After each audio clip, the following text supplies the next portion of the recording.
I booked the cabin for 2 weeks before Christmas. It seemed like the perfect escape. A remote place in the mountains, no cell service to speak of, just us and the trees. Rachel had been stressed with work. I'd been stressed with everything else. We both needed silence. The drive up took longer than the map suggested. 3 hours of winding roads that turned from pavement to gravel to dirt. The last 12 miles marked by a wooden sign with the cabin's name painted in faded letters. Snow had started falling somewhere around the second hour, and by the time we pulled into the driveway, everything was blanketed in white. The cabin looked exactly like the photographs. Log walls, a steep metal roof, a stone chimney. Smoke curled from the fireplace. A generator hummed somewhere around back. Property listing had said the caretaker checked on things weekly, so we'd known there would be power. What I hadn't expected was how the snow had softened every sound. Rachel stepped out of the car first. She stood there a moment, breathing in the mountain air, her face already more relaxed than I'd seen it in months. I grabbed our bags from the back seat. The key was where the owner said it would be, hidden inside a fake rock near the porch. Everything about our arrival felt routine. Expected. Right. I tried the lights first. They worked. Then the heat. The cabin filled with the smell of pine and something faintly chemical, probably the cleaning solution the caretaker used. Rachel built a fire while I explored. The cabin had 2 bedrooms, 1 bathroom, an open kitchen and living area. Small but plenty of space for 2 people who mostly wanted to be left alone. We ate dinner that first night in near silence. Not uncomfortable silence, the kind that comes from being comfortable with someone. The kind where you don't feel the need to fill every moment with words. Outside, the snow continued falling. Through the windows, I could see nothing but white and the dark outlines of trees. I woke at 2:47 in the morning. This is the kind of detail I remember clearly because I checked my phone, the way you do when you're jolted from sleep without knowing why. The cabin was dark except for the orange glow of embers in the fireplace. Rachel was asleep beside me, her breathing steady. I lay there a moment, listening. The normal sounds of an old cabin settling. Wind against the windows. The distant hum of the generator. Everything was exactly as it should be. I was almost ready to drift back asleep when I heard something else. A soft, rhythmic sound from outside. Not the wind. Not the generator. I pushed back the covers and crossed to the window. The snow had stopped. Moonlight reflected off the fresh snow, turning everything blue and silver. I stood there for several minutes, scanning the yard, the driveway, the line of trees beyond. Nothing moved. Whatever sound I'd heard, I couldn't identify its source. Eventually, I convinced myself it had been a branch bending under snow, or an animal moving through the underbrush. I went back to bed. In the morning, I didn't mention it. There was no reason to. We had 3 more days planned, and I didn't want to start them with Rachel asking what I'd heard or whether I was okay. She was already in the kitchen, making coffee, her hair pulled back in a messy knot. The morning was bright and cold. We ate breakfast at the small table by the windows, watching birds hop through the snow-covered branches. Around mid-morning, I went out to check the generator. It was running fine, but I wanted to make sure the exhaust pipe wasn't blocked. This was the kind of thing I did. Checked things, made sure they were working. Rachel teased me about it sometimes, said I was genetically predisposed to worry. She wasn't wrong. The snow outside our door was untouched except for our own footprints from the previous day. Mine leading to the car, hers leading to the same. The generator was behind the cabin, maybe 40 feet from the back door. I walked around the property line while I was out there, mostly because I wanted to stretch my legs. The cabin sat on 5 acres, according to the listing. Most of it was trees. I noticed the other footprints when I came around the side of the cabin, heading back toward the porch. They were in the snow between the cabin and the tree line. I stopped walking and looked at them. The prints were deeper than ours, as if whoever made them had been carrying something heavy, or was heavier than us. They came from the direction of the woods and led to the cabin's wall, then stopped. There was no return path. Whoever had made them had walked up to the cabin and then just vanished. I stood there a long moment, studying the prints. 2 sets of feet, side by side, like 2 people had walked together. But the spacing was wrong for walking side by side. They were too aligned, too parallel, like someone had stood in one place and shuffled forward in increments. The whole thing was strange, but not necessarily alarming. The caretaker had said he checked the property weekly. Maybe he'd come by while we were sleeping. Maybe we'd simply missed his vehicle in the dark. I went back inside and said nothing about the prints. There was still no reason to. The afternoon was quiet. Rachel read by the fire while I flipped through a dog-eared paperback someone had left on the shelf, some thriller from the 80s, pages yellowed and water-stained. Neither of us felt much like talking. The snow had started again around noon, fat soft flakes that fell straight down, silent. By 4, another 6 inches had accumulated. I made dinner this time. Pasta with a jar of sauce, garlic bread from a bag. We ate the same way we had the night before, in comfortable silence, the fire crackling. Rachel told me about an article she'd read that morning, something about a study on sleep patterns.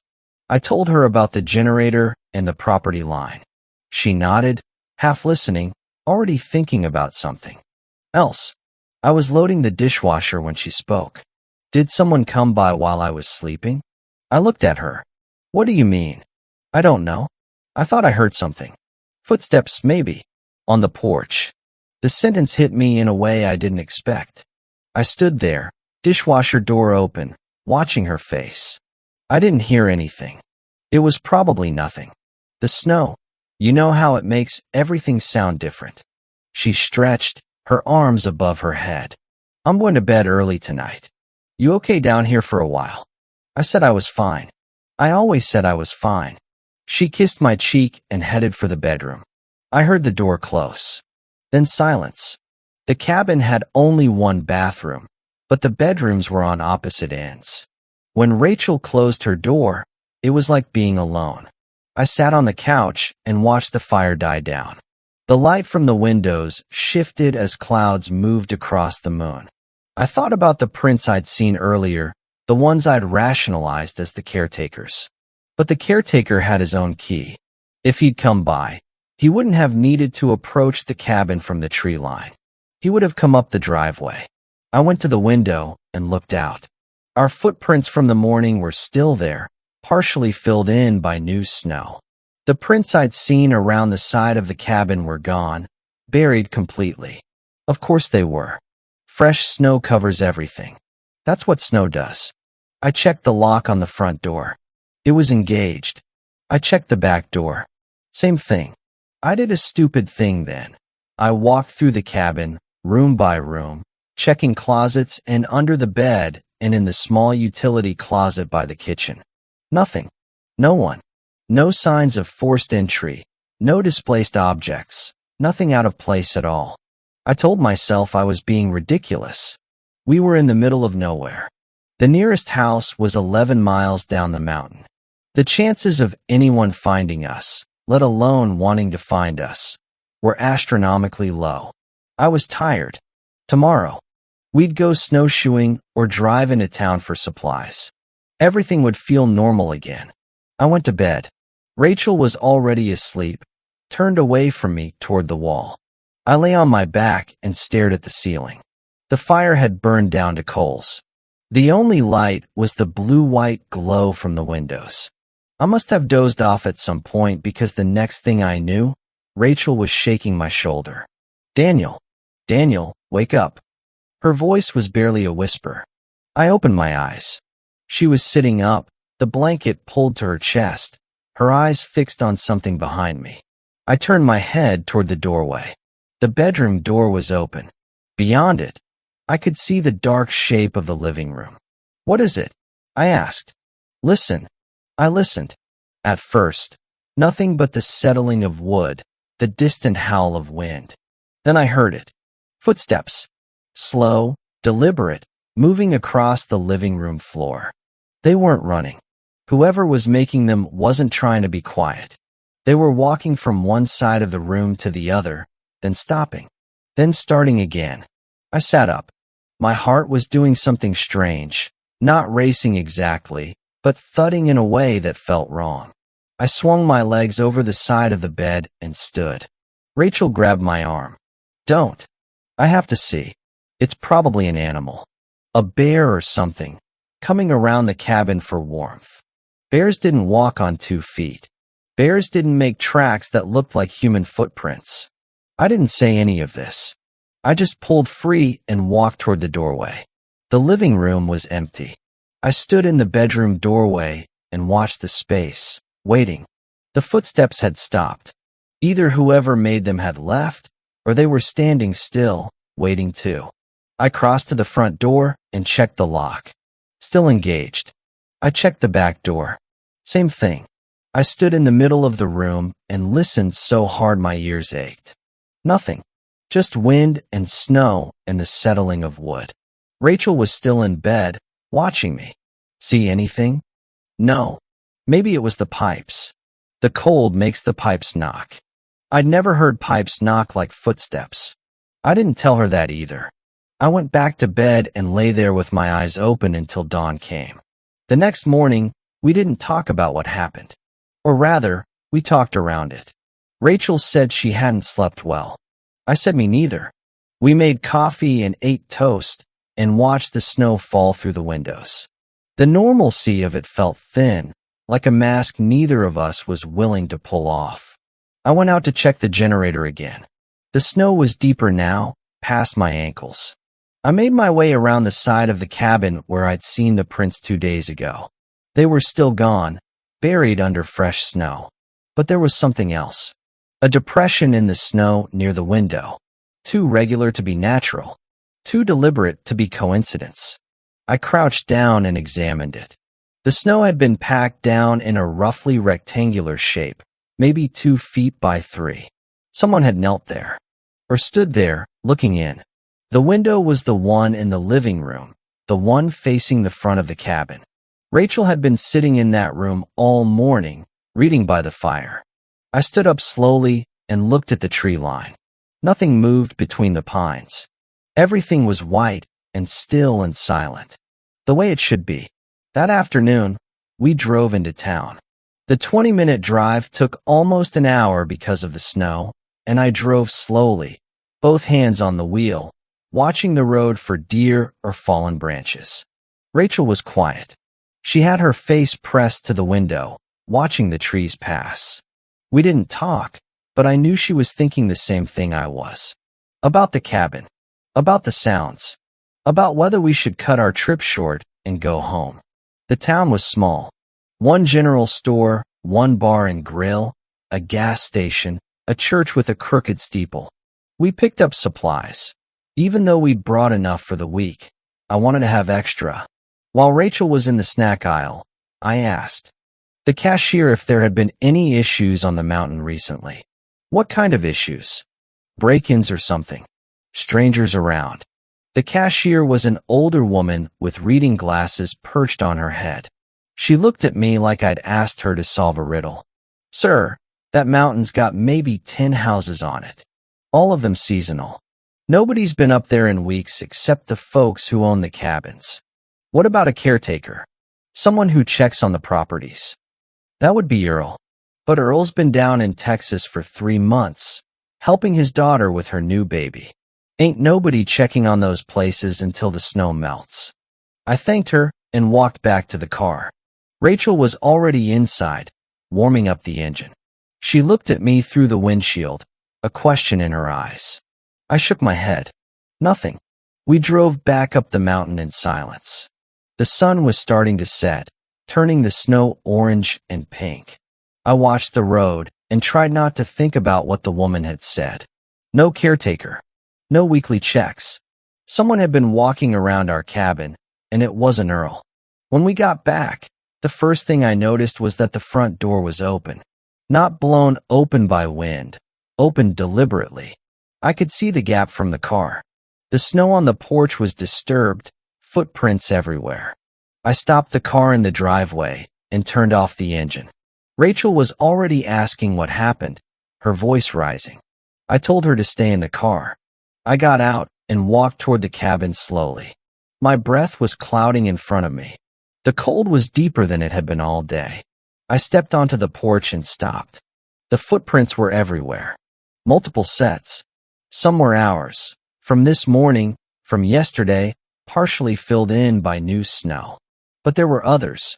Fresh ones, the kind that hadn't had time to fill in at all. They led to the door, inside the cabin, back out again. They circled around to the window I had examined that morning, the one with the depression. In the snow. Someone had been inside. I pushed the door all the way open and stepped inside. The cabin looked the same. The fire was dead, the room cold. I checked the bedrooms. Nothing disturbed, nothing missing. The bathroom was unchanged. I walked through the whole cabin twice, opening closets, checking under furniture. There was no sign of violence, no signs of theft. Nothing was missing. Rachel came in while I was standing in the kitchen, trying to figure out what I was looking for. Did they take anything? I don't think so. Then why? Why would someone break in and just walk around? I didn't have an answer. I stood at the window and looked out at the snow. The prints were everywhere. At least 3 different sets, maybe more. They came from the tree line, circled the cabin, went inside, and went back out again. Like they were looking for something. Or like they were waiting for us to leave. That night, we locked every door. We pushed furniture in front of the front entrance. We checked the windows, locked, latched, no signs of tampering. We sat on the couch together, the fire burning high, and didn't pretend anymore. Something was wrong. Something had been wrong since we arrived. Around midnight, Rachel fell asleep against my shoulder. I kept watch, my eyes on the windows, my ears straining for sounds. The night passed slowly. 2 in the morning. 3. 4. Nothing. At 5:15, I heard it again. Footsteps. This time they were outside our bedroom door. Slow and deliberate. The same pattern I'd heard 2 nights before. They approached the door and stopped. I sat very still. Rachel was awake too. I could feel her body tensed against mine. The footsteps started again, moving away, heading toward the front of the cabin. Then there was a sound I hadn't heard before, a soft knock on the front door. 3 times. Patient. Almost polite. Then silence. I waited for what felt like hours, but was probably 30 seconds. Then another knock. Same pattern. 3 times. Then nothing. Rachel's hand found mine. Her fingers were cold. We sat there in the dark, listening, not moving. After a while, I heard what I had been dreading. The sound of footsteps retreating across the porch, fading into the snow. Then nothing but wind and the settling of wood. I didn't sleep again that night. Neither did Rachel. We sat on the bed with our backs against the wall and waited for dawn. The first light came at 7:15, pale and gray through the windows. I released Rachel's hand and stood. My legs felt weak. My head was throbbing from exhaustion. I walked to the front door and checked the lock. Still engaged. The furniture we had pushed in front of it was unmoved. I opened the door and looked out onto the porch. The snow was crisscrossed with footprints. Our old ones, their captors' new ones. But there was something else. Something on the door itself. A small square of paper pinned to the wood. I stood there a long moment, looking at it. Then I reached out and pulled it free. The paper was torn from a notebook. The handwriting was blocky, uneven, the kind you might get from someone who hadn't written in a long time. The message was short. We didn't expect you to stay so long. Usually leave after the first night. Below the words, a signature. Just a first name. Marcus. I heard Rachel behind me. What is that? I handed the paper to her without turning around. I was looking past her, at the yard, at the tree line, at the places where the footprints led into the woods, and didn't come back. I was thinking about what the note said. Usually. This had happened before. Multiple times. Whoever Marcus was, he knew the pattern. He knew what people did when they heard footsteps in the night. Daniel. Rachel's voice was shaking. Who is Marcus? I didn't answer. I was thinking about the caretaker, the one who wasn't coming back. About the woman in town who said no one had been up the mountain in weeks. About the prints that appeared and disappeared, the footsteps that came and went, the way someone had walked through our cabin like they were checking rooms. Somewhere in those woods, Marcus was watching, waiting to see what we would do. We had stayed past the usual time. We had seen the prints. We had heard the footsteps. We hadn't left. A new set of questions was forming in my mind, ones I hadn't let myself ask before. Where had Marcus come from? Why had he left that note? What was he waiting for? The note wasn't a threat. It was more like an observation, a patient acknowledgement that we weren't following the script. I looked at the tree line again. Between the pines, something shifted, not movement exactly, just a change in the shadows. A suggestion of presence. I couldn't see anything clearly, but I knew we weren't alone. We'd never been alone. We need to leave, Rachel said. I nodded. We needed to leave. But the thought that had been growing since I read the note stopped me. Marcus knew we were here. Marcus knew how long we'd stayed.